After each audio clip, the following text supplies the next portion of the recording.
I love knives, and I've got all manner in the dojo, and I think that Aikido, it's really been an underused weapon in our society. It's the weapon we're most likely to use, if not a makeshift weapon, but certainly a bladed weapon. It's going to be a knife. I don't know many people who are carrying swords around. And although, I've got a shodan, as much as that's worth in shuriken jitsu, throwing knives is really, and screwdrivers, and is really much more efficient and more likely to be something that you're going to do. I think also the thing is that the knife is really a direct expression of your tegatana, and although obviously a sword is too, the knife is very close to what you're doing. When you're doing your striking with a knife or with your empty hand, it mimics the knife almost perfectly. And I've developed a lot of ways of training with the knife. I think that there's that plague of looking at things online, because one of the things now is that knife training doesn't work, and this is complete insanity, because obviously it does. And people say that you try and do knife taking and you get cut if it's if there's pressure testing. But I mean, the reality is that you can't really knife train in a realistic way. I'll explain that in a minute. But the first premise is being, you're not going to just say, well, stab me, and I'm just going to let you do it. Obviously, you're going to try and do something. And the things that you're going to try and do, they're going to be the things that you're trained to do, because, that's your best chance. But it's worth, number one, when you train these things, that the person with the weapon has the advantage. That's why they've picked up the weapon. That's why they're using it on you, because it's an advantage. And their advantage is your disadvantage. So obviously your chances go down.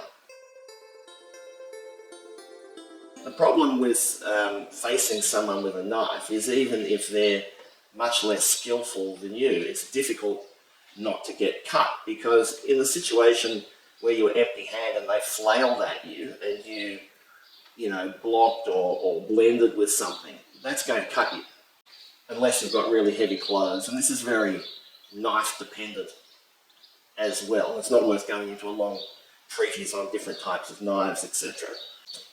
But I mean, there's a couple of things to remember. That you can't face someone with a knife, or really in any kind of physical confrontation, and not expect to be hurt. And you're going to have to, if you do start to bleed, you don't want to look at it. You acknowledge it, but don't look at it, and or you'll go into shock. You want to just acknowledge it and ignore it and continue, because it doesn't matter how tough you are. If you look at it, or if you see your bones, you're going to start to go into shock, and you'll pass out, or you'll keel over, and you want to leave that till you've got through the situation. Just to explain why you can never really train knife accurately, in the purest sense, I'll give you an anecdote. We used to do like full contact knife training, and you'd have these beginners, and some of them were, you'd have some tough young guy, and they would just start kicking you or punching you as hard as you can. And you've got rubber knives, because if you use like tongue cam and you jam that into someone's neck or something, obviously, you're going to severely injure them. And so you've got someone kicking you full contact while you're stabbing them with a rubber knife. There's nothing to discourage them from continuing. And the other thing, you would get people that they would just charge you, and you might stab them 10 times on the way in, or 20 times, and they just don't acknowledge it. And then they hit you, and I kind of got you, or whatever. And then you take a bit of that, you're the sensei, and you think, and then you throw them hard, and then they'll get upset. But the other thing is that to defend against a knife, it's not like a normal sparring. You have to finish it. Like, I can't keep defending at range against someone with a knife, or I'll get cut. You're going to close and finish it. And that's a very hard way to train. I mean, you don't do that in a competitive sport.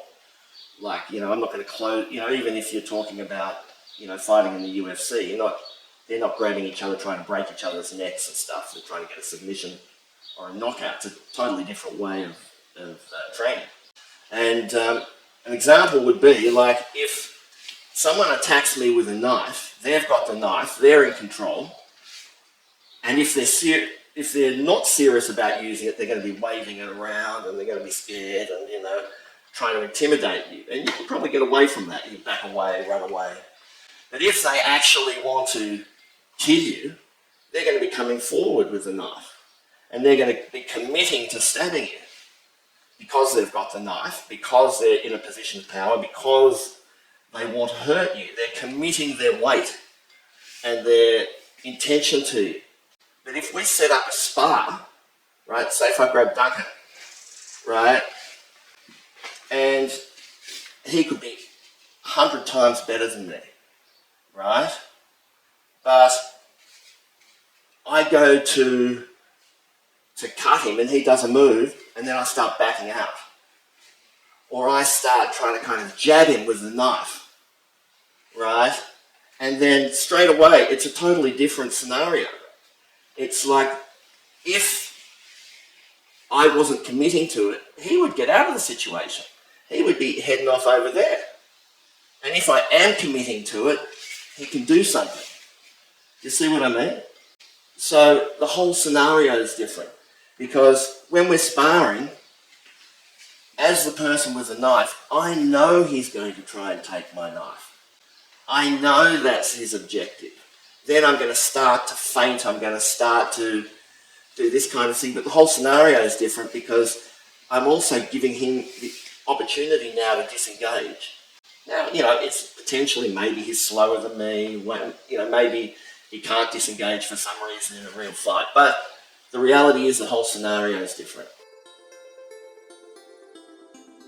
So when we train with commitment because you have to. And if you're doing like, when we were training, full contact knife training, my objective with the training was, it was basically till you get what you imagine is a killing blow. You don't know because, you know, you don't have a real knife. And it's not like I win, you're dead.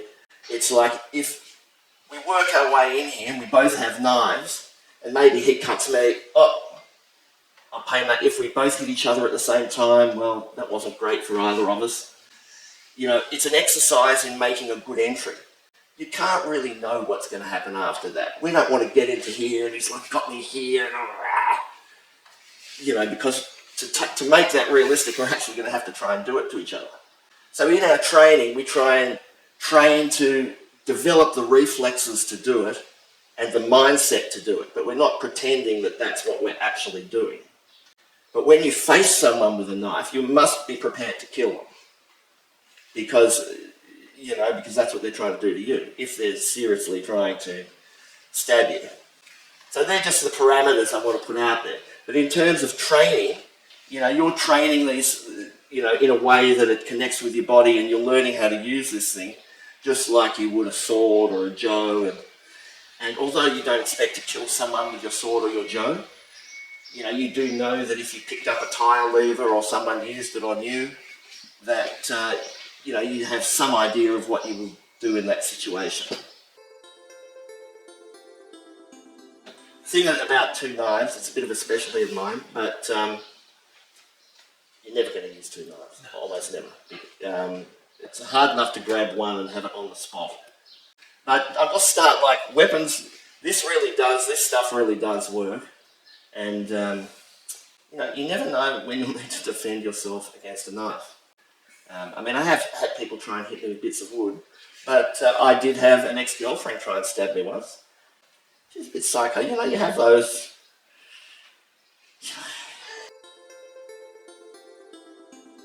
So, just to start, some basics. So, the basics for the knife are pretty much the basics for the sword or the basics for empty hand. So, everybody's basics are different, but I'll just talk about mine. So to start off with, you've got your Hanmi. So here's your line. My basic Hanmi is this T stance. It can be an L to start off with, which gives me a bit more angulation I can get from my body. You know, it's a bit of whatever's comfortable for you. At the end of the day, it could be here, and I'm keeping moving. So, but it's the concept of the Hanmi that's more important than the actual Hanmi. Depending on your level of athleticism, you're going to have at least an inch of sitting into your stance. You could be low, whatever you need to be. If I thought, not that it's going to happen with a knife, but if I thought that someone was going to attack my legs, grab them, I'd be lower. You know, if I thought they were going to kick my legs, I'd be higher. You know, if I thought they were going to kick my front leg, I'd be more on my back foot. Keep this lighter. You know, things like that you develop with experience. So your basic moves are your basic moves as you would do with Aikido. It's your normal Aikido. It's Migi Awase and some version of Hidari Awase with the back foot. Here, the cross step can also be used in rare situations. And of course, Urawaza or Taina Henka. The different grips. The different grips are important. So I consider, I mean, using knives in Aikido is not systematized. I've systematized it for me. I mean, we have basically the uppercut, which I'll explain when we do it. We've got the sword grip and the ice pick grip. They all have their different uses and reasons.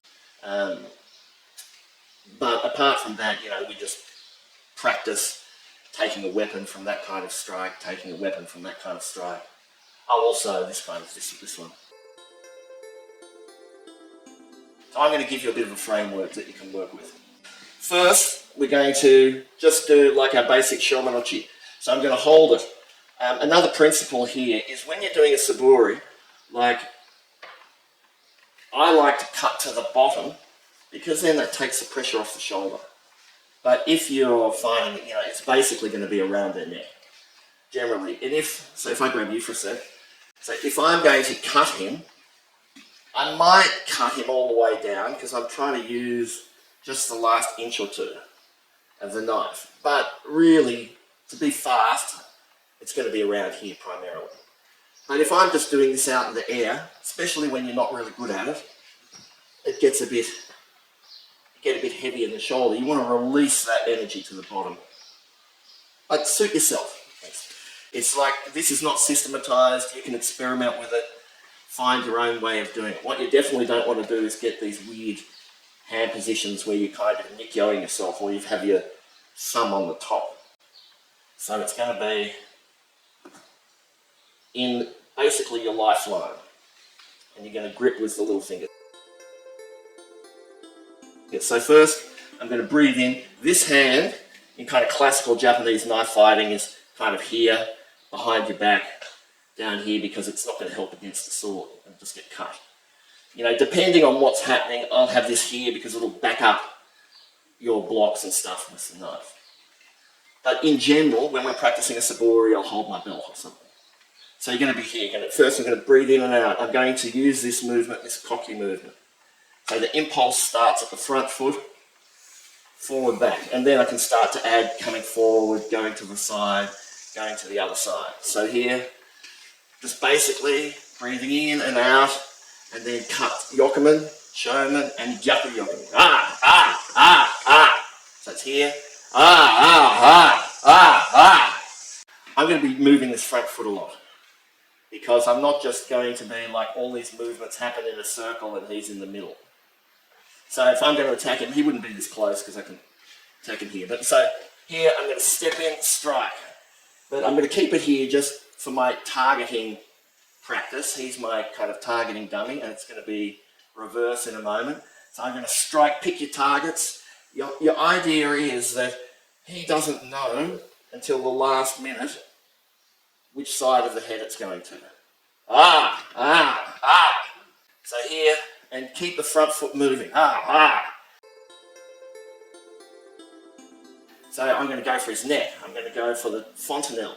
I'm going to go for the temple or the artery under his neck. But whatever you go for, aim for it and get it.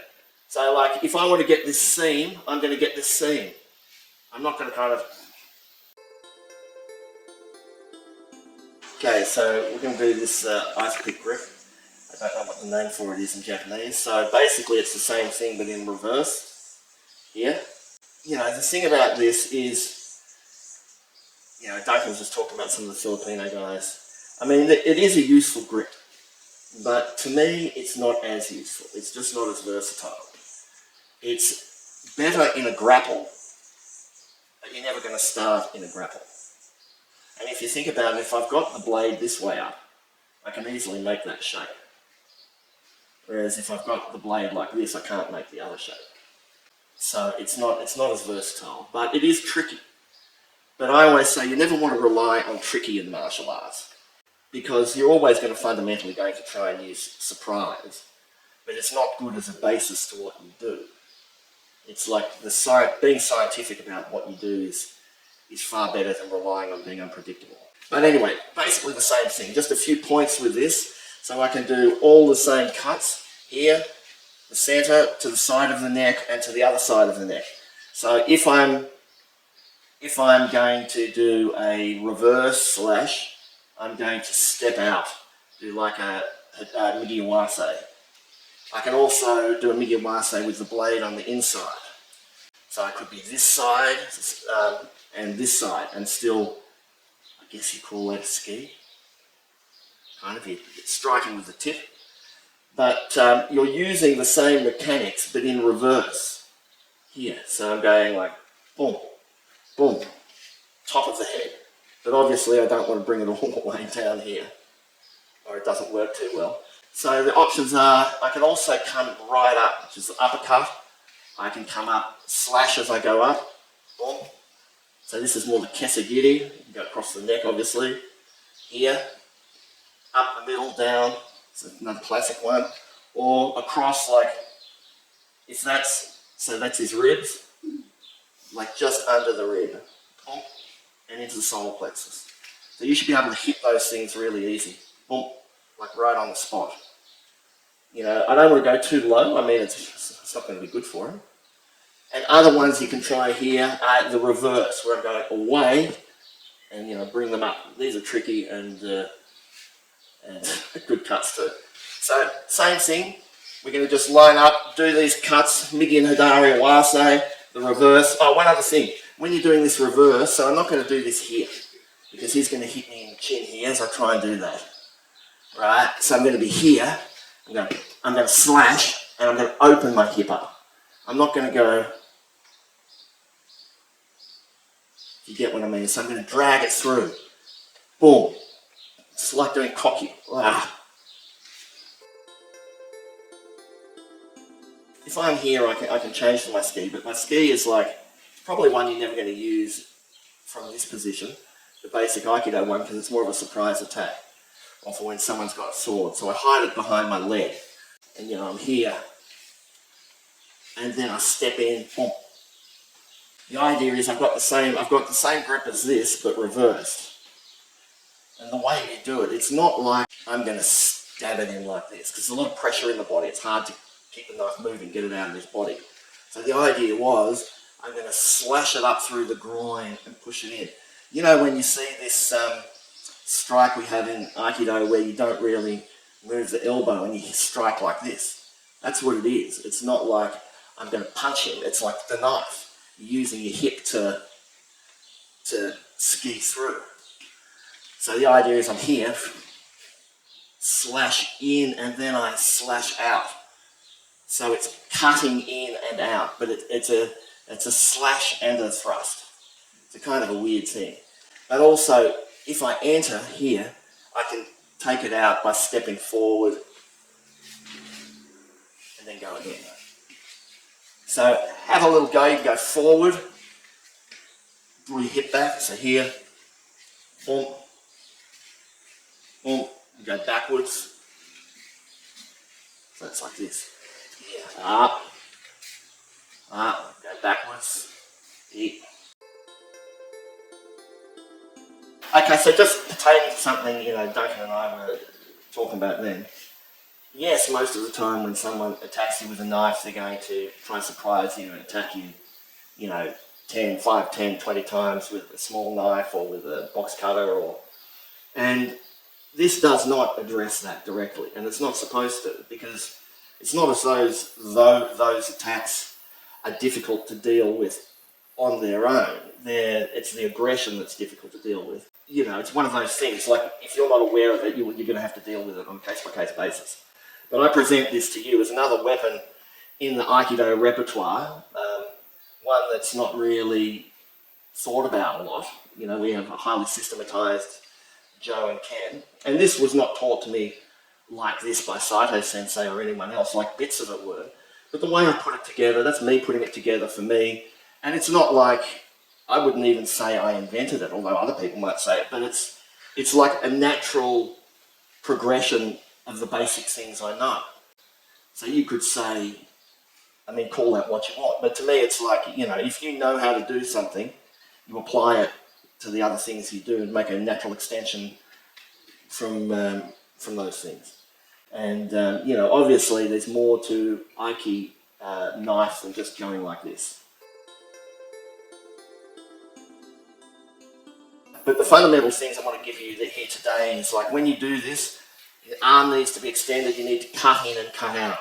When you use the reverse grip, you want it can come from the chin or the temple, but that's a different kind of cut. The basic cut's going to be up the center, and so you don't know what the cut is to the last minute. The same with the sword grip.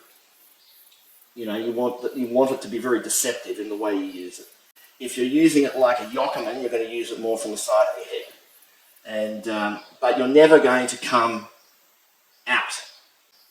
Just like with all yokoman, you're never going to come out. And the reason people think yokoman doesn't work, don't touch me in the face when I do this, if I go to hit him like this, and he just going to smack me in the mouth, you know, obviously it's not going to work.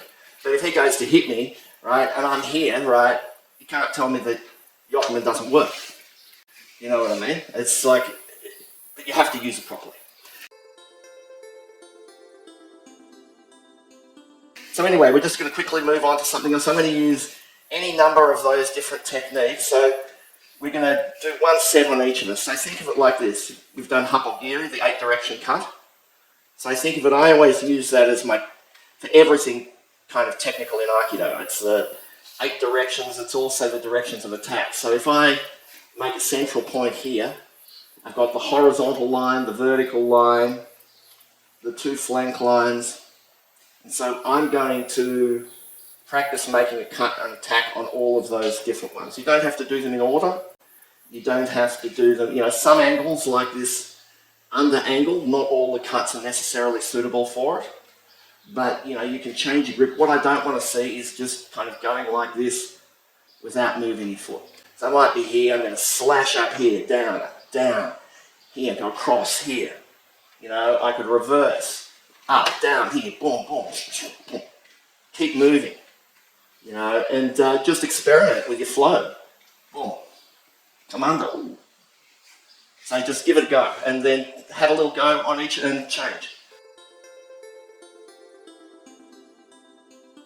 Obviously, if I'm attacking him, it's, you know, I can do anything I like. But if he's got a weapon too, it's a different thing. You're almost never going to get a knife-on-knife fight. You know, not unless you want it. You know, I don't see the scenario where that's likely to happen unless you want it for it to happen. But in a, you know, in terms of a martial arts training, I think it's a good thing to practice. So obviously, all of this depends on which hand is holding it in, what my options are. So when he attacks, if we're going to use like the sword thing, let's basically look at something like, you know, if he's going to attack me, I'm going to do a kind of a yokoman defense. My other option here, it's all right. You know, you've got to be ready for anything. Yeah, that's it, right. Right here, I can thrust. Right. I can use any of these kind of attacks here. I can also use that. I'm going to go again. Here, this one we were doing before. It's also worth noting, if you're blocking with your arm, you're sacrificing your arm. You have to be prepared to. The other ways of doing this kind of thing is I use this as a backup. Boom. Right, so I turn it into the blade. But the other thing I want to say is you're never trying to cut someone hard. If the knife's sharp, it'll cut them regardless. If it's blunt, it'll cut them regardless. If it's completely blunt, you're going to use the tip anyway. So here, I'm going to lead with that, and I'm going to enter with that. So we're not trying to overly do a specific thing. Just get used to reacting. He attacks, boom. He attacks, boom. You know, just get used to, boom. Right? Just try a few things out.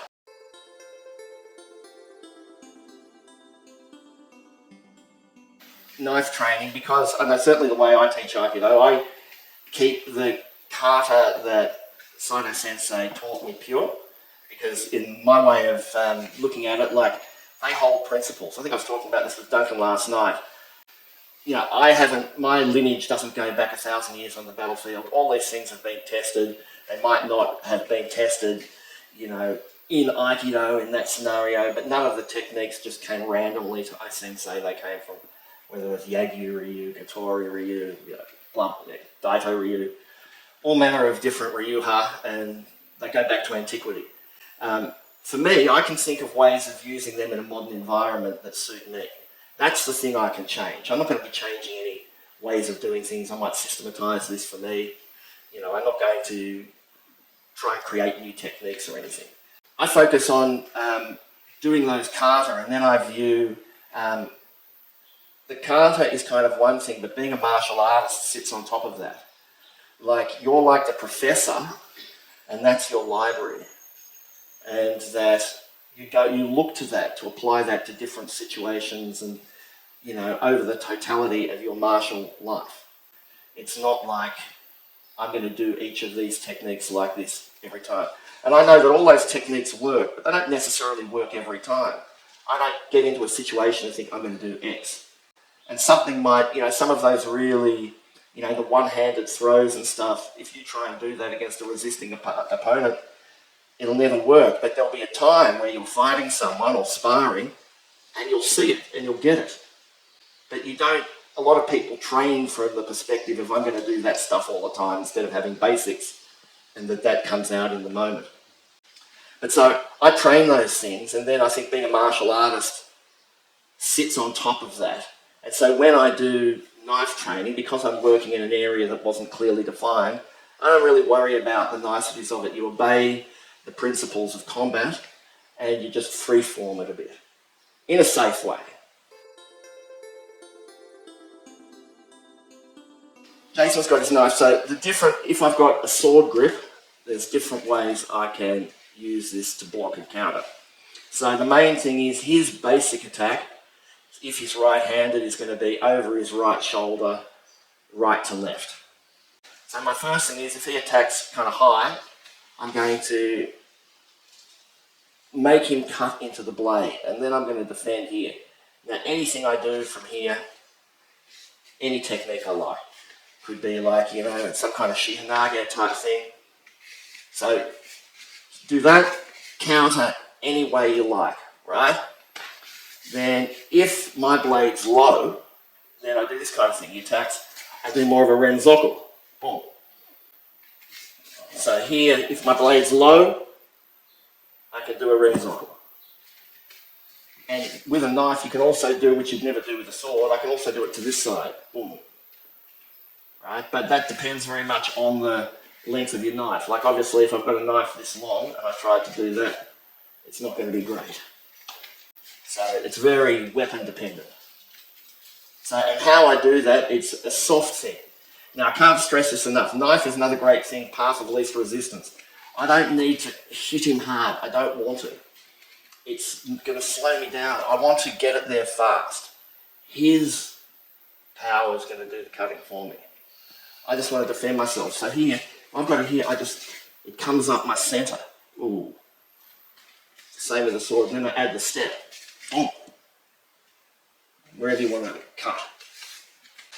So as he attacks here, I can go to the inside. I can come in early, which is my preference here.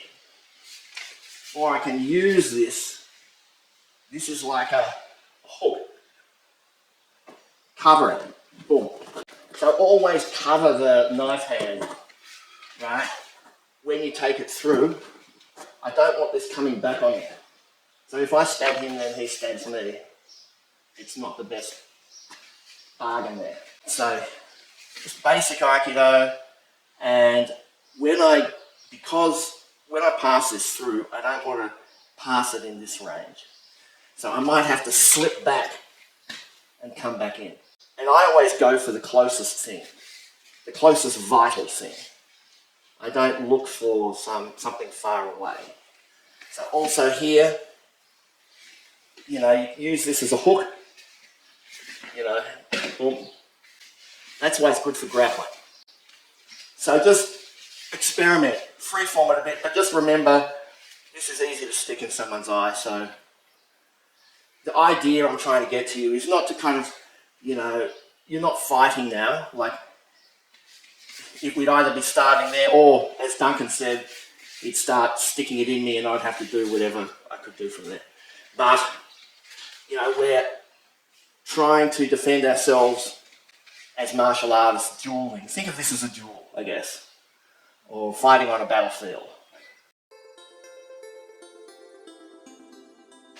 How's this help me in self-defense? You're not going to get into this kind of fight. It's very unlikely. But it teaches you the landscape of knife fighting, what they need to do, the things you need to keep in mind. That's the tactical field that you are dealing with. The reality of people attacking you is probably they're going to surprise you and attack you from behind and try and stab you multiple times with some kind of household implement. The same things are always going to apply, but the scenario is different. You have to carry this attitude that hopefully you're training yourself so that I'm here, I'm facing death, I'm prepared to deal it out, I'll do what's necessary, whatever way you want to think about it, and that you're putting yourself in the realm of a life and death situation that you're kind of likely to encounter.